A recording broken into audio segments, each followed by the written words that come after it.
ಇಲ್ಲಿ ರಾಜ್ಯಪಾಲರು prosecution permission ಕೊಟ್ಟಿದ್ದಾರೆ ಸರ್.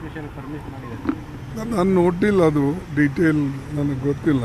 ನೋಟಿಸ್ ಏನಿದೆ, ಯಾವ ಕಾರಣಕ್ಕಾಗಿ ಕೊಟ್ಟಿದ್ದಾರೆ, ಆ ರೀಸನ್ಸು ನೋಡಿಲ್ಲ. ಅವ್ರು ಕೊಟ್ಟಿದ್ದು ಸರಿನೋ ತಪ್ಪೋ ಅನ್ನೋದು ಕೂಡ ಹೀಗೆ ನಾನು ಹೇಳಲಾರೆ.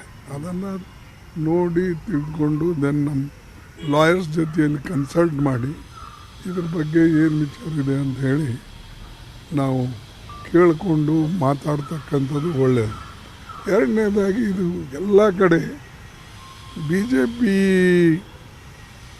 ನಮ್ಮ ಗವರ್ನರ್ಸು, ಇದು ಕಲ್ಕತ್ತಾ ಆಗಲಿ, ಕರ್ನಾಟಕ ಆಗಲಿ, ಈ ತಮಿಳುನಾಡು ಆಗಲಿ, ಎಲ್ಲೆಲ್ಲಿ BJP ಗೌರ್ಮೆಂಟ್ ಇವೆ ಅಲ್ಲೆಲ್ಲ ಕಡೆ ಇಂಥ ಕಿರುಕುಳಗಳು ಜಾಸ್ತಿ ನಡೆದಿವೆ.